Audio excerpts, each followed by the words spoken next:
अस्सलाम वालेकुम, welcome to my YouTube channel. और तो कैसे हैं आप सब। आज हमारा CS304 का लेक्चर नंबर 8 है और आज के लेक्चर में हमने बात करनी है मेंबर फंक्शन के बारे में और इसकी डिफाइन भी देखते हैं। तो बिना टाइम वेस्ट किए अगर आप मेरे चैनल पर न्यू है तो इसको सब्सक्राइब लाजमी कीजिएगा। तो बात करते हैं मेंबर फंक्शन।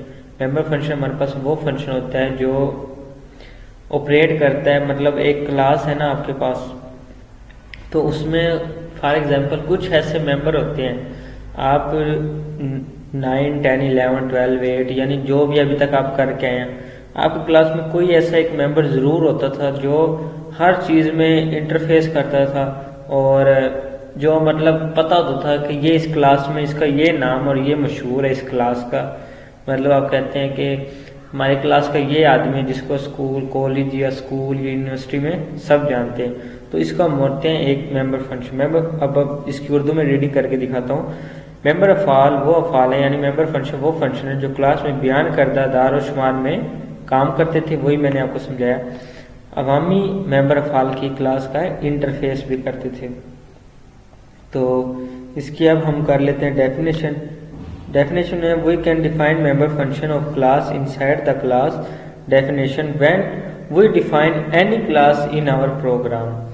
मतलब वही अभी मैंने बताया कि हम इसको डिफाइन कर सकते हैं ऐसे मेंबर फंक्शन के जरिए कि क्लास के अंदर एक ऐसा मतलब वो ज़रूर होता है जो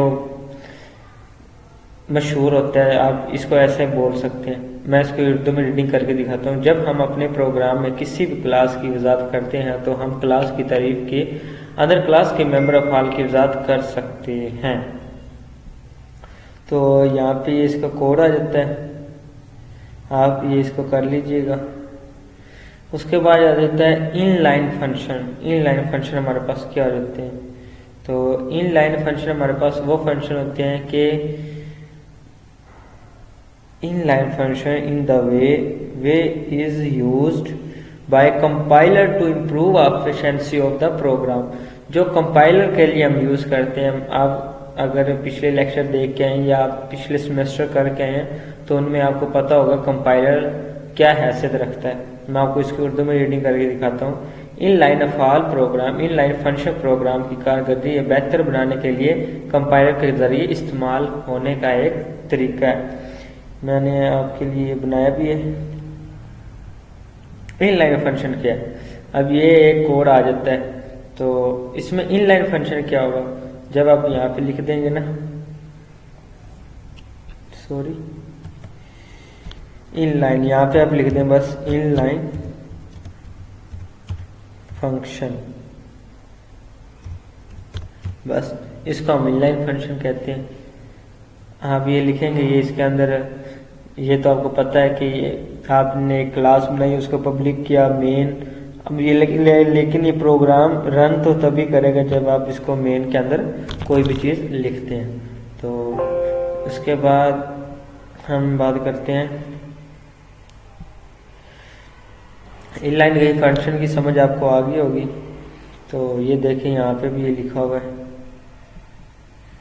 तो इनलाइन फंक्शन ये हमारे पास आ जाता है। यहाँ पे देखें लिखा भी हुआ है कि function set roll number will be automatically inlined by the compiler.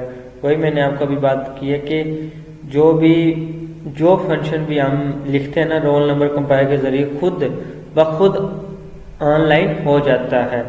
ये उर्दू में भी लिखा हुआ है इन्होंने कि वही खुद ब खुद वो रन करना शुरू कर देता है। तो ये पता नहीं क्या कहते हैं। Function set roll no will be automatically inlined by compiler। तो ये देखें, ये बोलेगा क्लिक नहीं हो रहा, तो छोड़े चले इसको। Function set rule no compiler के जरिए खुद ब खुद ऑनलाइन हो जाएगा, खुद ब खुद ऑनलाइन हो जाएगा। उसके बाद हम बात कर लेते हैं कंस्ट्रक्शन की। कंस्ट्रक्टर हमारे पास क्या है? तो कंस्ट्रक्टर को हम यूज करते हैं हैज अ एक ऑब्जेक्ट। जैसे मैंने अभी आपसे एक फंक्शन की बात की थी ना कि जब भी इसका हमने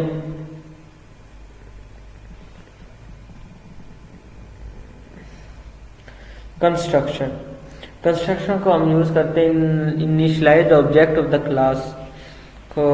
construction is used ensure of the objects, यानी ये कंस्ट्रक्शन जो भी होता है ये हमारे ऑब्जेक्ट पर मबनी होता है। मैं उर्दू में इसकी रीडिंग करके दिखाता हूँ। कंस्ट्रक्शन का इस्तेमाल किसी क्लास की अशिया को शुरू करने के लिए किया जाता है, यानी कंस्ट्रक्शन। आप इसकी ऐसी एग्जांपल ले सकते हैं। आपको वैसे तो समझ आ गई होगी, कंस्ट्रक्शन का मतलब नाम से ही आपको इसका मतलब पता लग गया होगा कि किसी भी चीज़ का हम फॉर एग्जांपल एक बिल्डिंग बना रहे हैं, घर बना रहे हैं, तो हम क्या कहते हैं, यार यहाँ पे कंस्ट्रक्शन हो रही है, यहाँ पे कंस्ट्रक्शन हो रही है, तो हम उसको बोलते हैं ना।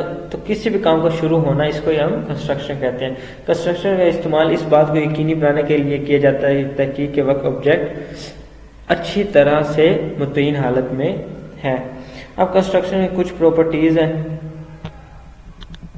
वो हमारे पास है।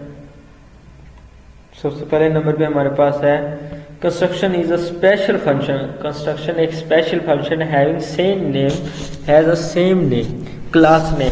तो अब ये फंक्शन एक एम ही होगा जब हम किसी भी काम को शुरू करते हैं तो उसके लिए यूज होता है। तो दूसरे नंबर पर आ जाता है कंस्ट्रक्शन के पास वापसी किस्म की भी नहीं होती, यानी इसकी कोई भी रिटर्न किस्म भी नहीं होती। कि अब इसकी एग्जांपल आप ऐसे ही ले लें, अगर हमने घर बनाया तो इसकी वापसी भी नहीं हो सकती, या तो वो टूटेगी या गिर सकती है। कंस्ट्रक्शन आमतौर पर अवामी मेंबर्स होते हैं। कंस्ट्रक्शन आमतौर पर अवामी मेंबर ही होते हैं। उसके बाद हम चलते हैं next, construction overloaded. Construction overloaded हमारे पास क्या है, तो ये आपको समझ आ गई होगी। ये देखें यहाँ पे आपको वाज़ेह हो रहा होगा। ये मैं आपको इसमें इसको आपको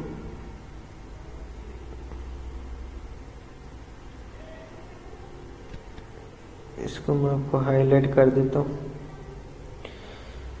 यानी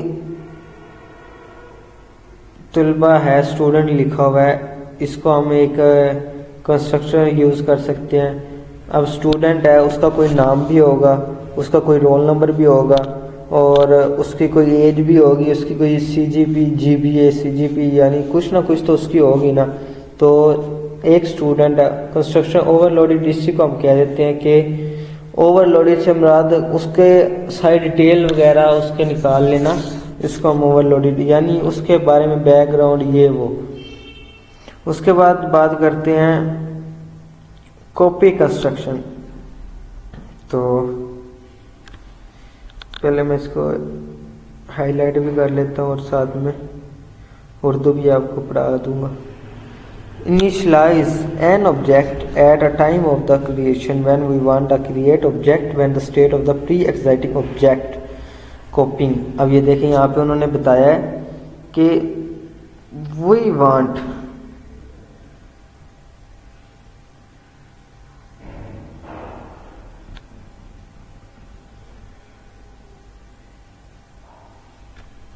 क्या किया, we want to create an object with a state of pre existing state, यानी कि पिछली स्टेट के हमने क्या किया, उसकी कॉपी की है।